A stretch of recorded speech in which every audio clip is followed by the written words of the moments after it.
let's get into it. We've been doing it for the teams, and we're going to make our way through all 32 NFL teams here. It's as we sit here right now in the spring before the start of free agency and the draft, and we see where the big guy right now is Tony Romo out there, where he lands, where he winds up. Right now, you're a Dallas Cowboys fan, Marc Istook. Yep. Is your glass half empty or half full about where they sit? Oh, it's half full, and and the standard is that we like to apply is, will they they were first place, so will they repeat as first place? That's the standard. Your glass is officially half full. Yeah, I would say so. They're certainly a first place team again. And I'm a Cowboys fan who kind of cut his teeth in the 90s with 3 Super Bowls in 4 years, and then saw the drought afterwards. So I have kind of, as much as I love this team, I have kept them at an arm's length because, you hurt me once. Shame on you. Hurt me twice. I probably should, walk away. I think that's how the quote goes, right? I think that's what it is. Yeah, I think so, but I'm not sure I get where you're going. I read it on Twitter, so I'm not sure if that's accurate. But I think I have tried to keep myself from getting too excited until there's a reason to. And to me, a reason to is a deep run in the playoffs, an appearance in a Super Bowl, that kind of thing. So I have tried to temper my expectations, but I think what we saw this past year, quarterback of the future, running back of the future, obviously. B, a defense that somehow was able to get it done on a semi-regular basis. And I think C, too, winning the kinds of games that good teams have to win.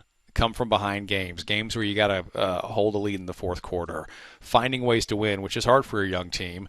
So the fact that they have those components, I think, in good shape, make me optimistic about glass half full about this team. Imagine if Jalen Smith gives them something now. What if, Jerry Jones and if Sean Lee can stay healthy and you've got your middle shored up, if you can find a guy to rush the passer, all of a sudden your secondary looks better, and if that defense looks better, the offense. The draft is apparently also rich with corners, so they can enhance that defense a little bit. The one thing I would say that just if you're looking for an all-time offense and really dangerous, if they could, Jason Witten is really old now. It's crazy. If they could land on an actual good second wide receiver, then imagine. Especially, I know this is heresy for a lot of people. I think that as good as Des Bryant is when he's good, you saw a lot of situations last year where, how many games did he miss? What was it, 6 games early in the season? And the big, talking point was, Dallas isn't going to be able to win without their best player on the field, and they did. And you saw him get back on the field, and in one of their losses, I think it was to the Giants, 9 pass attempts his way, maybe 1 catch. There is that thing with him on the field where you feel like you have to get him involved, and when he's not productive, which he is sometimes, then the offense kind of grinds to a halt. So I feel like Lions made their. I know it's simplistic, but the Lions did make their playoff run once you remove that guy. Panthers again with Kelvin Benjamin, as we discussed. So I think that a really legit number 2. Yeah, it's in. You're right. That magnet that sort of sucks in.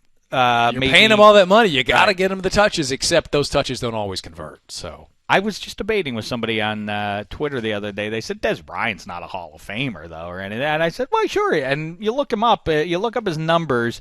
What he is a touchdown maker. That's the thing that is striking about what Des does versus his peers. Because the numbers aren't there when you hold him up next to Antonio Brown or, say, Julio Jones. Julio Jones, injury-prone himself a little bit, I guess, over at least the early part of his career. But, I was surprised. Des Bryant is not exactly on track to wind up with a gold jacket. He needs a couple things to go his way here in the next few years. I'm not watching the All-22 to break down every one of Dez's plays like a lot of our analysts are, but I do feel like he makes enough of those splashy plays where you absolutely have to keep track of him and know where he is on the field. Well, as I say about him, you miss him for a while. It's true, but even when Calvin Johnson was in the league, I still said if you're throwing a 50-50 ball with the championship on the line and 2 seconds left, I would rather have Des Bryant out there than I would Julio or Calvin or anybody else to go up and get that. Because he wants it. That is one thing. People like to criticize him for some of the sideline antics, but that guy wants it bad. Well, he helps his team. For it. He helps his team. Like not like that other guy who was on the Cowboys. no Hall of Famer.